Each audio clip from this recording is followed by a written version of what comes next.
안녕하십니까. 선교사가 쓰는 선교학개론 제21강 선교사의 자기관리 두 번째 시간입니다. 선교사들은 자주 선교 보고를 해야 됩니다. 그런 생각을 가끔 해요. 너무 귀찮다. 이거 뭐 선교 후원해 준다고 그래서 맨날 보고를 받으려고 하나? 그런데 그렇지만은 않습니다. 선교 보고는 선교사가 사실은 선교사와 그리고 후원하고 동역하는 후원자들과 동역자들과 또 후원교회와 동역교회와의 커뮤니케이션입니다. 그래서 이런 부분은 적극적으로 선교사가 감당해야 하는 부분이기도 합니다. 뭐 선교 보고를 할 때 양식을 이렇게 만들어서 사용하면 좋겠죠. 어떤 양식이든 요즘은 뭐 선교 보고 이런 말 안 쓰고요. 뭐 누구누구 선교사 가정에 뭐 선교지 소식, 뭐 저 같은 경우 뭐 히말라야 소식, 이렇게 여러 그 선교지 소식지를 만듭니다.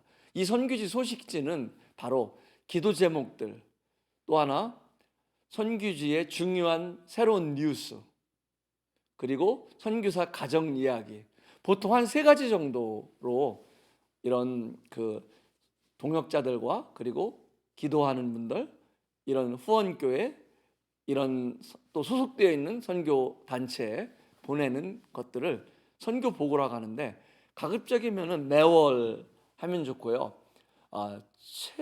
두 달에 한 번 정도는 적어도 이런 것들을 고국에 또 기도하는 또 후원 동역하는 분들에게 보내서 서로 쌍방에 커뮤니케이션하는 것이 필요합니다.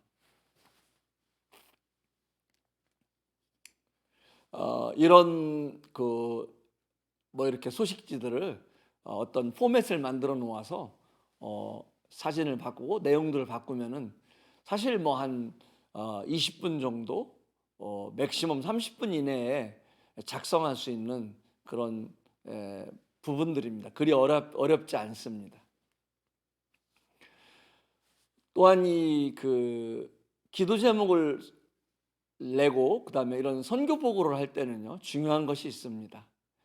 어떤 펀드레이징, 선교 후원금을 모으기 위한 그런 의도로 하지 말라는 것입니다. 우리는 하나님의 자녀들이고요, 선교사는 하나님께서 보내신 하나님의 미션, 사명을 이루는 사람들입니다. 하나님께서 그 모든 필요를 저는 채워주신다고 믿습니다. 물론 어떤 선교지에 정말 급하게 필요한 부분들은 이야기할 수 있습니다. 그런데 정확하게 어떻게 보면은 그런 필요를 이야기할 수, 기도 제목으로 내려놓을 수 있지만은 그것들이 어떤 호소문의 성격, 아니면 어떤 감동을 통해서 돈을 걷는 성격, 이런 목적으로 자칫하면은 흐를 수 있다는 것입니다. 그런 부분은 좀 유념하는 것이 필요하다고 생각합니다. 그래서 뭐 좀 구체적으로 말하면은 뭐 어떤 금액을 정확히 말하는 것보다는 어느 부분의 필요를 기도 제목에 내면은요, 하나님께서 그 일에 정말 기도하시는 분이 있으면 연락이 온다고 생각합니다. 어떤 부분이 더 얼마큼 구체적으로 필요한지, 그때 어떤 금액을 알려주고 상황들을 좀 더 자세히 설명해 주면은 저는 좋다고 생각합니다. 물론 이 부분은 어떤 분들은 구체적으로 알아야 구체적으로 기도를 하지, 그렇게 말하는 분도 계시고 말하는 선교사분도 계십니다. 이것은 어떤 꼭 정해져 있는 원칙은 아니라고 생각합니다. 그런 부분들은 각각 믿음의 분량에 따라서 그런 부분들은 결정할 수 있다고, 또 실행할 수 있다고 생각합니다. 은행 계좌번호라든가 CMS 후원 계좌도 마찬가지죠. 요즘은 정말 편리한 방법입니다. 이제는 자동이체도 하지 않고 그냥 CMS 후원 계좌를 통해서 많이 선교사와 선교지와 또 동역자들, 후원교회의 관계에서 사이에서 이런 후원을 받고 주고받고 하는데, 이런 부분들을 어떤 선교 보고를 할 때, 아니면 어떤 기도 제목을 내려놓을 때 은행 계좌번호라든가 CMS 후원 계좌를 놓으면은 편리합니다. 그런데 이 부분도요, 저는 생각해 볼 필요가 있다고 생각합니다.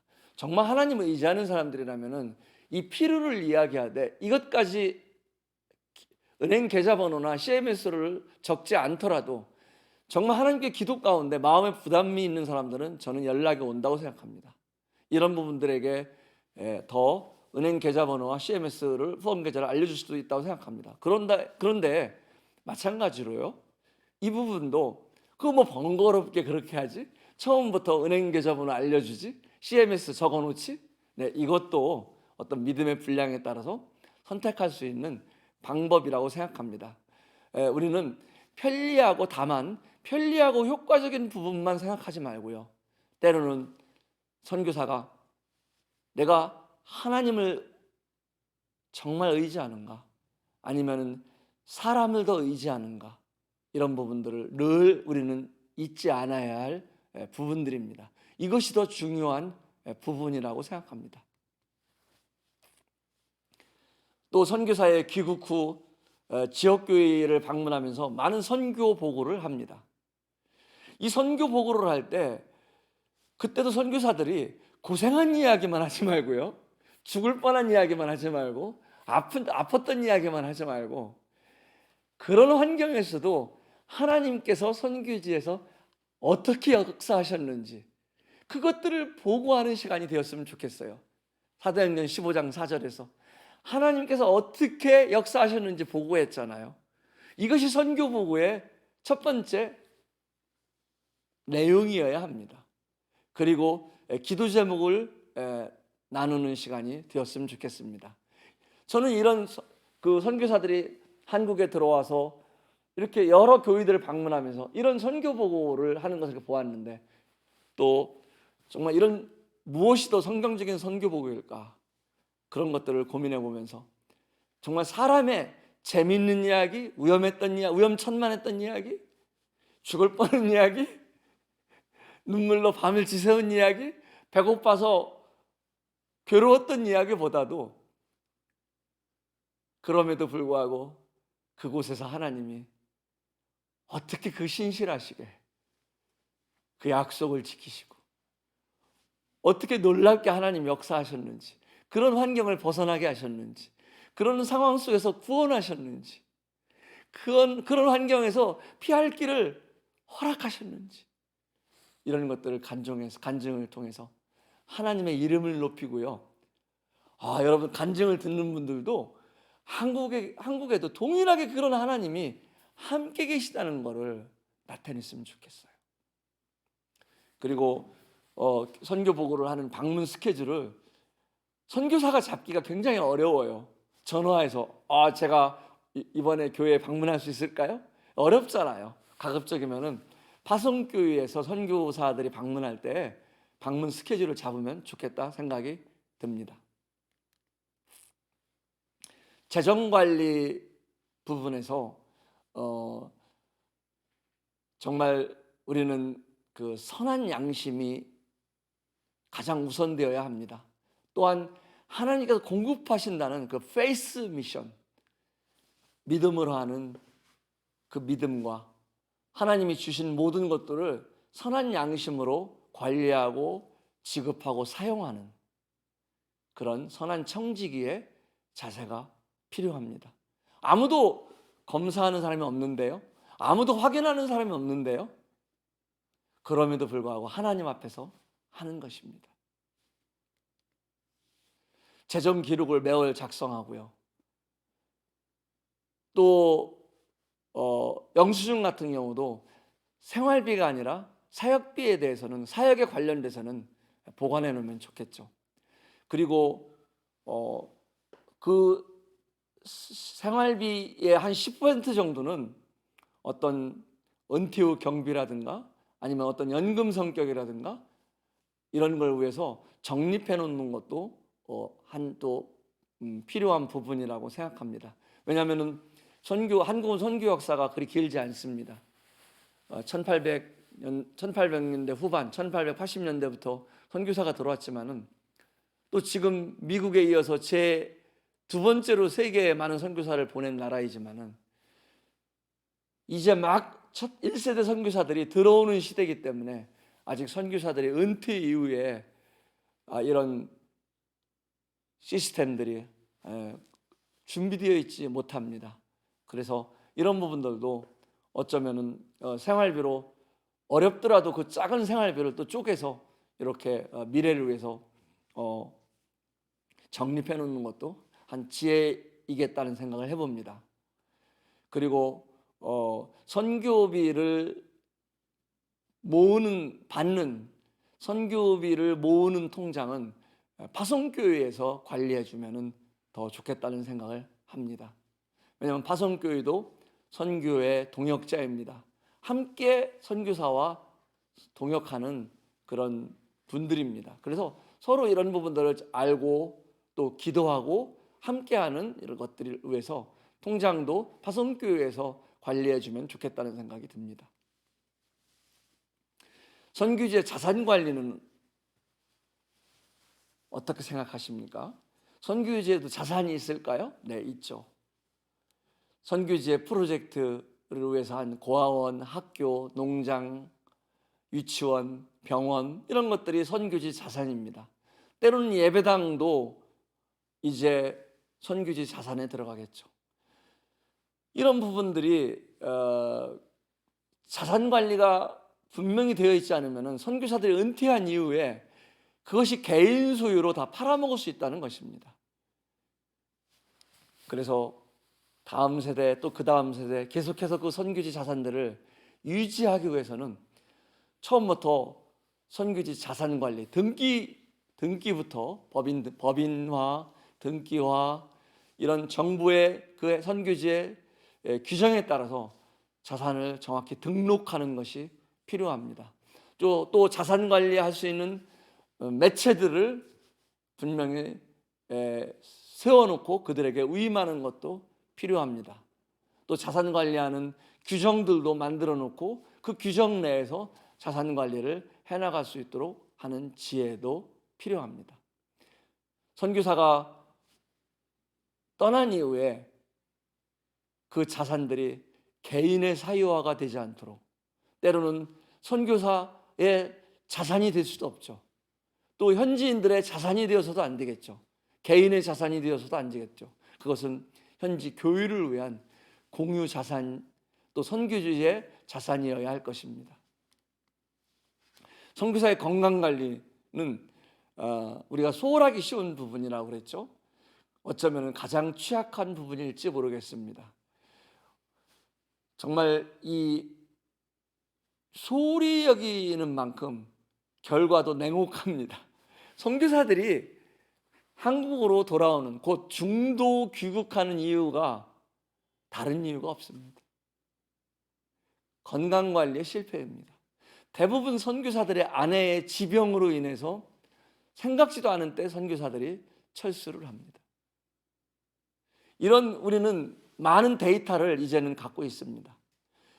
이런 결과를 우리는 알고 있는데 아직도 이 선교사의 건강관리를 중요시 여기지 않고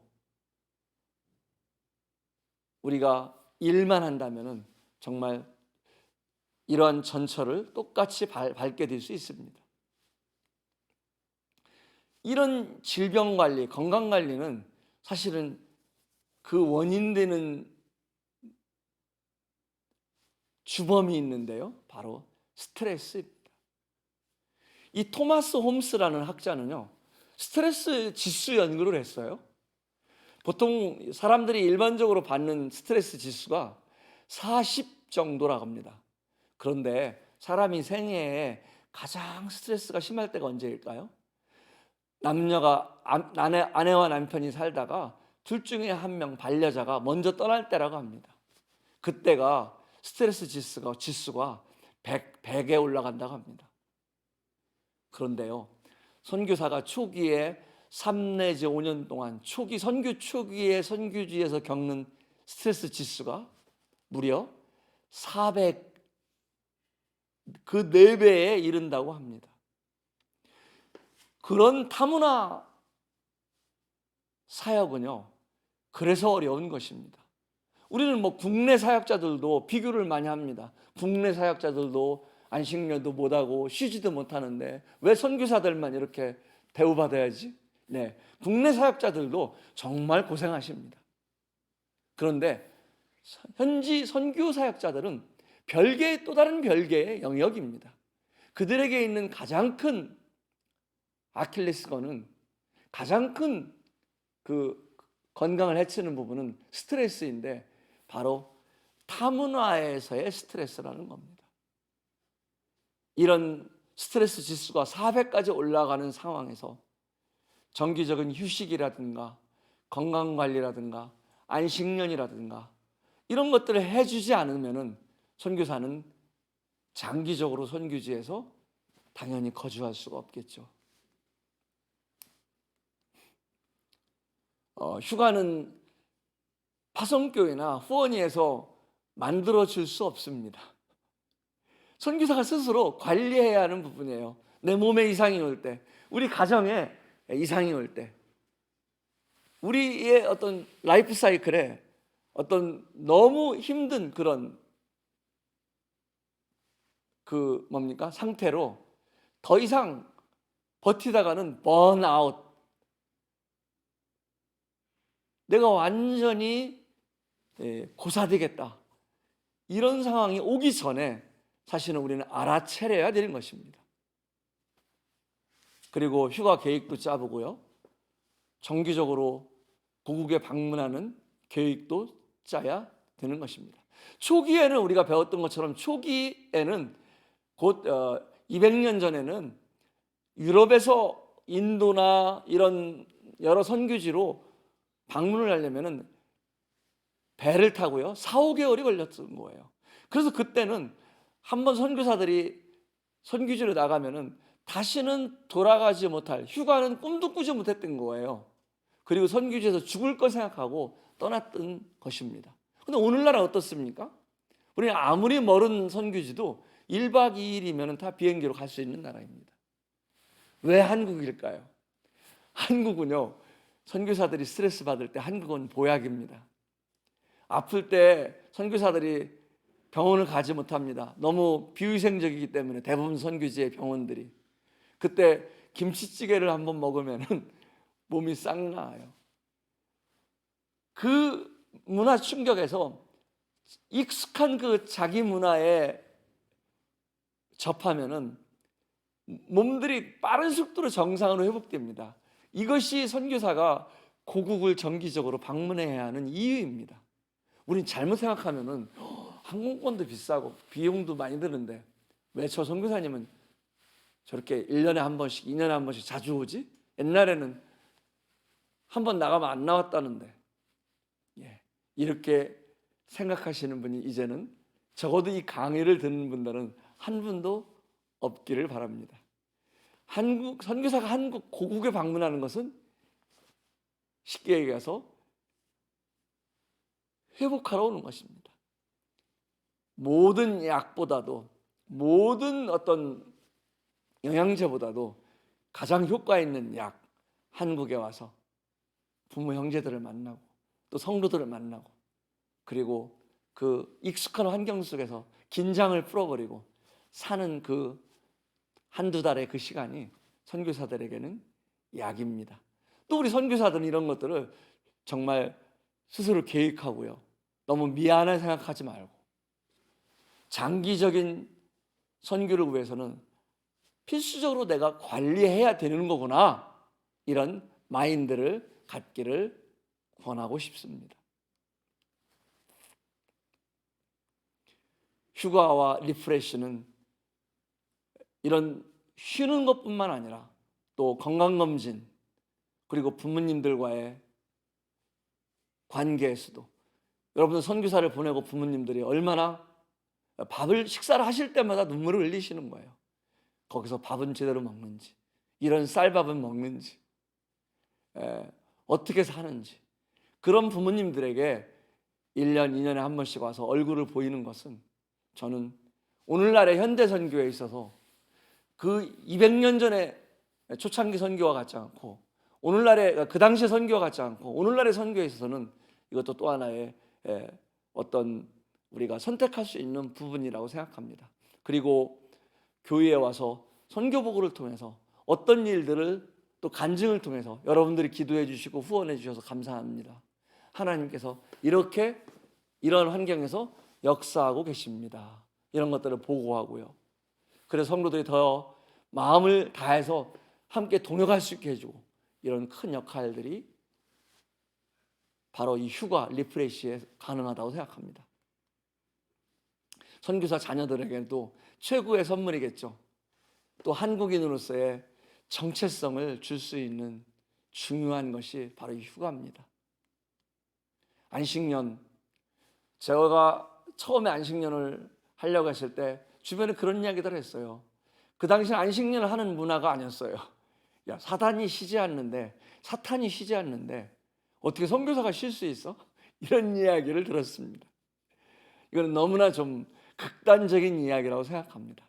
안식년은요, 6년에 한 번, 6년을 마치고 보통 1년을 쉬는데, 율법에 있어서의 개념이 안식년이 아니고 선교의 라이프 사이클, 타문화에 적응해서 인내할 수 있는 그 한계가 바로 6년 정도라고 생각합니다.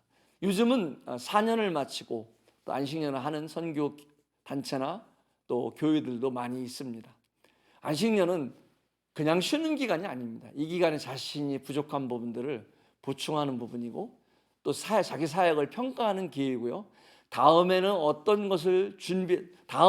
어떤 것을 해야 할지, 그것을 위해서 무엇이 필요한지, 또 동역자들과 또 후원자들과의 선교 보고를 통해서 또 더 끈끈한 관계를 맺고요. 이런 것들을 하는 기간이 안식년입니다.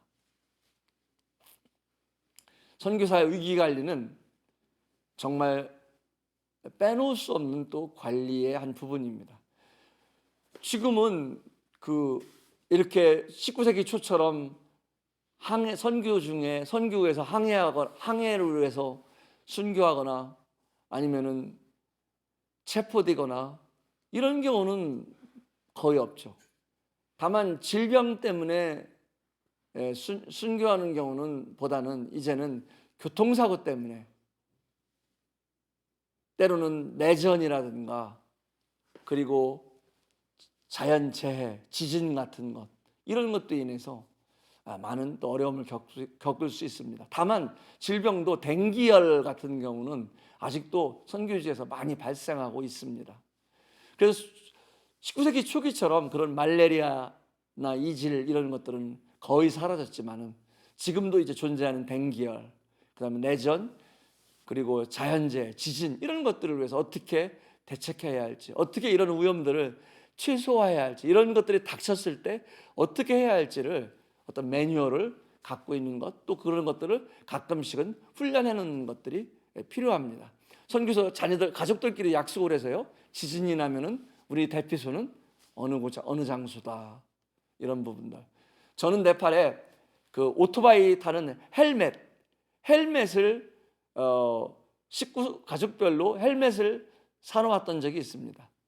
왜냐하면 지진이 일어나면 먼저 헬멧을 쓰고, 그리고 이제 책상 밑으로 들어가거나 화장실로 들어가거나 그 초기에 흔들림이 멈추고 나면 빠른 속도로 안전한 곳, 우리가 약속한 앞마당으로 빠져나가는 것이었습니다. 그래서 침대 밑에는 늘 오토바이 헬멧이 있었어요. 이런 것들이 하나의 매뉴얼이라고 할 수 있습니다. 치안 문제도 또 하나 중요한 부분이겠죠. 거주 지역을 고려할 때 믿음으로 현지인들 속으로 들어갈 것이냐, 아니면은 좀 더 신변의 안전 문제와 치안 문제를 고려해서 그런 안전한 곳을 거주할 것인가, 이것은 선교사의 믿음의 분량대로 선택할 수 있는 부분이라고 생각합니다. 다만 선교사들은 외국인이기 때문에 현지인들에게 늘 강도나 도둑의 타겟이 된다는 거예요. 그래서 철칙이 있습니다. 절대 집에 많은 현금을 놓고 다니지 말라. 많은 현금이 있으면 그날 은행으로 힘들더라도 적립을 시켜야 됩니다. 또 아이들만 절대 집에 남겨두면 안 된다는 겁니다. 그리고 대문의 잠금 장치, 방범창 이런 것들을 꼭 확인해야 됩니다. 저는 집에 이 도둑 한 번은 이 3인조 강도를 만났었어요. 3인조 강도가 한 번 들어와서 다 털린 적이 있고, 한 번은 자전거와 신발을, 아들의 자전거와 신발을 훔쳐가서 학교를 못 가는데 어려웠던 적이 있었어요. 그 뒤로 이제 독일산 그 세퍼트를 샀어요. 세퍼트를 사서 훈련시켜서 그 뒤로는 그런 일이 없었는데, 이와 같이 치안 문제는 선교사들에게 큰 또 안전의 문제입니다. 내전이나 정치 불안이 선교지일수록 많이 있습니다. 근데 중요한 원리가요, 절대 이 정치에는 관여하지 말라는 거예요. 그리고 생필품 같은 경우는 우리는 좀 이 재고를 미리미리 재고를 좀 많이 확보해 놓는 습관이 필요합니다. 그리고 이미 소문이 돌기 시작한 위험한 지역은 방문을 자제하는 것이 필요합니다. 대무대가 있으면 그 대무대를 피하는 것이 필요해요. 어떤 분들은 막 인터뷰를 하고 그래요. 절대 외국인이 데모하는 데서 인터뷰하면은 그 사람은 그 나라에 살 수가 없습니다. 또 선교지에서 때로는 긴급 철수해야 할 때가 있습니다. 내전이 있을 때 그곳에서 성도들과 함께 내전을 견딜 것인지 철수할 것인지, 그것은 선교사의 믿음에 따라서 결정할 수 있는 부분이라고 생각합니다. 아무도 비난할 수 없는 부분이라고 생각합니다.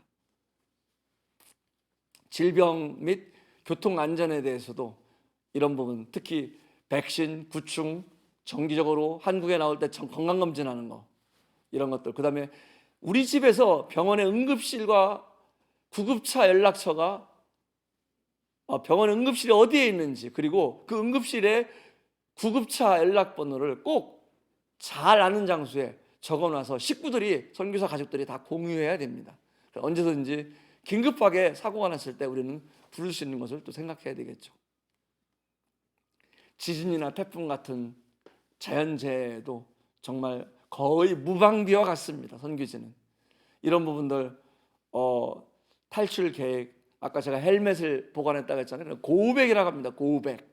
조그만 가방에 항상 여권이나 중요한 서류는 한 곳에 모아놓는 것이 필요합니다. 그래서 탈출할 때 빨리 갖고 탈출할 수 있겠죠.